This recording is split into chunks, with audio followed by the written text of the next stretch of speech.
Hello every friends, welcome to all in all sports. Cricket தவிர மற்ற ஸ்போர்ட்ஸை பற்றின update தெரிஞ்சுக்கிறதுக்காக தான் இந்த வீடியோ. கோப்பா அமெரிக்கா 2024 முதல் சென்னையின் எஃப்சி புதுசாக எடுத்திருக்கிற ஓவர்சீஸ் பிளேயர் வரைக்கும் நிறைய நியூஸ் உங்களுக்காக இதில் காத்துட்டு இருக்கு. கூடவே உத்தரப்பிரதேஷ் கபடி லீக் அப்படிங்கிற ஒரு புது லீகும் இந்தியாவில் அறிமுகப்படுத்தப்பட்டிருக்கு. ஸோ அதை பற்றியும் தெரிஞ்சுக்கலாம் இந்த வீடியோவில்.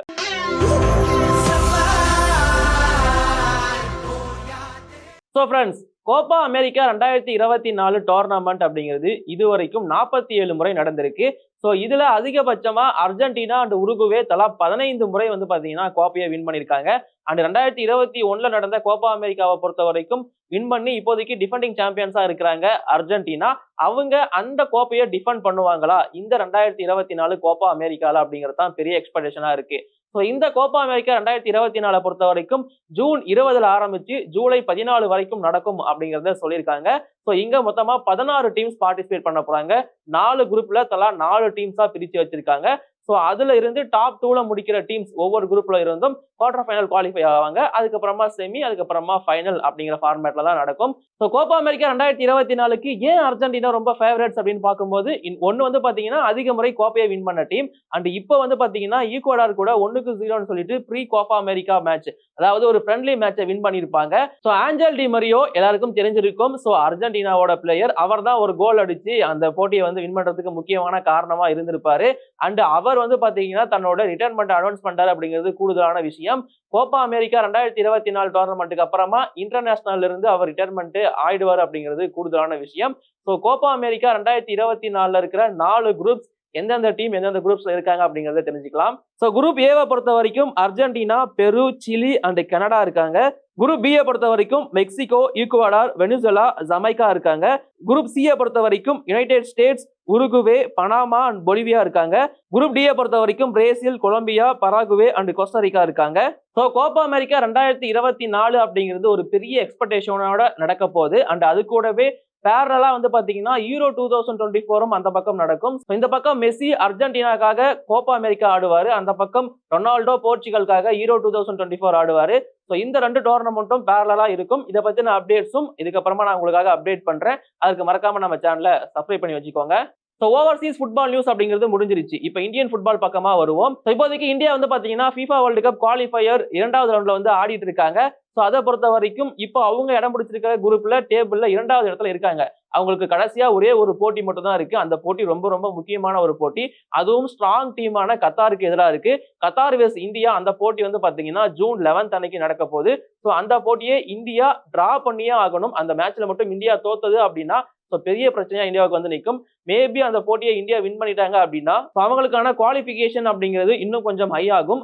அந்த குரூப் ஸ்டேஜ்ல டாப் 2ல முடிக்கிற 2 டீம் தான் அடுத்த கட்டத்துக்கு முன்னேறுவாங்க அப்படின்னு பார்க்கும்போது ஆல்ரெடி கத்தார் ரொம்ப ஸ்ட்ராங்கா ஃபர்ஸ்ட் பிளேஸ்ல இருக்காங்க. 2வது இடத்துல இருக்கிற இந்தியா அதே இடத்துல நீடிக்கணும் அப்படின்னா கத்தாருக்கு எதிராக மேட்சை தோல்வி அடையவே கூடாது. ஒன்னு டிரா பண்ணணும், இல்ல மேட்சை வின் பண்ணணும் அப்படிங்கிற கட்டாயத்துக்குள்ள இருக்காங்க. அண்ட் கூடவே captain Sunil Chhetri retirement announce பண்ணிட்டு வெளியேறிட்டாரு. ஸோ இப்போ வந்து பாத்தீங்கன்னா குர்கிரத் சிங் அப்படிங்கிற கோல் கீப்பர் தலைமையின் கீழ் தான் இந்தியன் டீம் வந்து போக போறாங்க. ஸோ இந்த ஒரு யங் டீம் என்ன பண்ண போறாங்க, கத்தாருக்கு எதிராக வின் பண்ண முடியுமா அப்படிங்கிற பல எக்ஸ்பெக்டேஷன் இப்போதைக்கு ஃபேன்ஸுக்கு மத்தியில இருக்கு. வின் பண்ணியே ஆகணுங்கிற சிச்சுவேஷன் இந்தியாவுக்கு. கத்தார் இது வந்து ஜாலியா பிளே பண்ண போறாங்க. என்ன நடக்க போகுது அப்படிங்கறத வெயிட் பண்ணி தெரிஞ்சுப்போம். கண்டிப்பா இந்த போட்டி முடிஞ்சதுக்கு அப்புறமா இதற்கான ரிசல்ட்டும் நான் உங்களுக்கு அப்டேட் பண்றேன். ஸோ இப்போ இந்தியன் ஃபுட்பால்ல இருந்து அப்படியே நாம ஸ்டேட் ஃபுட்பால், அதாவது உள்ள நடந்துட்டு இருக்க லீக் உள்ள வருவோம். சென்னையின் எஃப்சி ISL சீசன் 11க்காக இப்போதைக்கு நிறைய பிளேயர்ஸ் ரொம்ப மும்முரமா சைன் பண்ணி எடுத்துட்டு இருக்காங்க. ஆல்ரெடி ஜாம்ஷெட்பூர் எஃப்சில இருந்து 2 பிளேயர்ஸ் சைன் பண்ணி எடுத்திருந்தாங்க. இப்போ வந்து பாத்தீங்கன்னா மேலும் 2 பேரை வந்து சைன் பண்ணி எடுத்திருக்காங்க அப்படின்னு தான் சொல்லணும். மிசோரமை சேர்ந்த சென்டர் பேக் பிளேயர் ஒருத்தர் வந்து சைன் பண்ணி எடுத்திருக்காங்க, லால்டின் புவியா. ஸோ இவரை பொறுத்த வரைக்கும் ஜாம்ஷெட்பூர் எஃப்சில ஓவன் கோயலுக்கு கீழே பிளே பண்ண ஒருத்தர் தான். ஸோ அவரை அப்படியே சைன் பண்ணி எடுத்துக்கிட்டாங்க. அது மட்டும் இல்லாம இன்னொரு பிளேயரான நம்மளோட டேனியல் சீமா அப்படிங்கிற ஒரு forward player, already Jordan Murray அப்படிங்கிற ஒரு பிளேயர் சென்னை எஃப்சில இருந்தாரு. அவருக்கு வந்து பாத்தீங்கன்னா கான்ட்ராக்ட் அப்படிங்கிறது முடிஞ்சிருச்சு. இப்போ சீமாவை வந்து சைன் பண்ணி எடுத்திருக்காங்க அந்த பொசிஷனுக்கு. இந்த டேனியல் சீமாவுமே ஜாம்ஷெட்பூர் எஃப்சியோட முன்னாள் பிளேயர் தான். அதாவது என்னன்னா சென்னை எஃப்சி இது வரைக்கும் சைன் பண்ணி எடுத்திருக்கிற 4 பிளேயர்ஸுமே ஜாம்ஷெட்பூர் எஃப்சில இருந்து எடுக்கப்பட்ட பிளேயர்ஸ் தான். இது சென்னையின் எஃப்சியா இல்ல ஜாம்ஷெட்பூர் எஃப்சி லைட்டா அப்படின்னு தெரியல. எல்லாமே அங்கிருந்து தான் வந்துட்டு இருக்காங்க. இன்னும் நிறைய பிளேயர்ஸும் சைன் பண்ண வாய்ப்பு இருக்கு அப்படிங்கிற மாதிரி சொல்லியிருக்காங்க. ஸோ அது வரக்கூடிய வீடியோஸ்ல அப்டேட்ஸா நாம தெரிஞ்சுப்போம். ஸோ ஃபுட்பால் நியூஸ் எல்லாமே இப்போதைக்கு முடிஞ்சிருச்சு. இப்போ கடைசி பட் கண்டிப்பா ரொம்ப சூப்பரான ஒரு நியூஸ் தான். உத்தரப்பிரதேஷ் கபடி லீக் அப்படிங்கிறது இந்தியாவில் புதுசா ஒரு கபடி லீக் வந்து உருவெடுத்திருக்கு.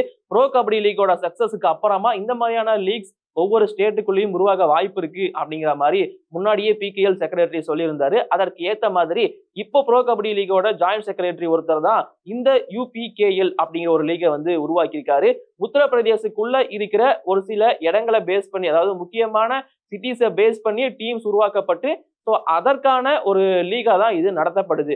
முக்கியமா சொல்லணும் அப்படின்னா உத்தரப்பிரதேசல இருக்கிற நிறைய கபடி பிளேயர்ஸோட அந்த வேல்யூவை தெரிஞ்சுக்கணும், அவங்களுக்கும் ஒரு ஆப்பர்ச்சுனிட்டி கொடுக்கணும் அப்படிங்கிறதுக்காக கிரியேட் பண்ணப்பட்டதா இந்த லீக் அப்படிங்கிற மாதிரி சொல்லிட்டு இருக்காங்க. ஆனா என்ன பொறுத்த வரைக்கும் ஸோ இங்க வந்து பெரிய டெலிகாஸ்ட் பார்ட்னரே பிடிச்சிருக்காங்க அப்படின்னு பார்க்கும்போது ஒரு பெரிய பிசினஸா தான் பண்ண போறாங்க. பல பிகேஎல் ஸ்டார்ஸ் இந்த யூபிகேஎல்ல வந்து பார்ட்டிசிபேட் பண்ண போறாங்க. அண்ட் முக்கியமா சொல்லணும் அப்படின்னா ஜூன் 10 அன்னைக்கு தான் வந்து பாத்தீங்கன்னா இதற்கான ஆக்ஷன் அப்படிங்கிறது நடந்திருந்துச்சு. ஸோ அந்த ஆக்ஷன்ல பல பிளேயர்ஸ் வந்து நல்ல ரேட்டுக்கு போயிருந்தாங்க. முக்கியமா சொல்லணும் அப்படின்னா அர்ஜுன் தேஷ்வால் ப்ரோ கபடியில ஜெய்ப்பூர் பிங்க் பேந்தர்ஸ்க்காக பிளே பண்ற பிளேயர் அண்ட் கூடவே வினய் டிவாட்டியா ஹரியானா ஸ்டீலர்ஸ்க்காக பிளே பண்ற பிளேயர், இந்த 2 பேருமே நல்ல ரேட்டுக்கு போயிருந்தாங்க. அண்ட் இந்த யூபிகேஎல் ஆக்ஷனை பொறுத்த வரைக்கும் அதிக அமௌண்ட்டுக்கு வாங்கப்பட்ட 2 பிளேயர்ஸ்னா அது இவங்க தான். ஸோ அதற்கு முன்னாடி டீம்ஸ் யாரெல்லாம் இருக்காங்க அப்படிங்கிறத நான் சொல்லிடுறேன். Yamuna warriors, Noida ninjas, Kashi kings, Awadh Ramdoot, Braj stars, Sangam challengers, Ayodhya warriors and Ganga kings of Mirzapur. So இந்த யூபிகேஏல பொறுத்த வரைக்கும் ஆக்ஷன் அப்படிங்கிறது இப்போதைக்கு நல்லபடியா நடந்து முடிஞ்சிருக்கு. ஒவ்வொரு டீமும் 15 பேர் வரைக்கும் ஸ்குவாடை வந்து எடுத்துக்கலாம் அப்படிங்கிற மாதிரி சொல்லியிருந்தாங்க. அந்த வகையில 120 மெம்பர்ஸ் வந்து 120 பிளேயர்ஸ் வந்து எடுக்கப்படுவாங்க.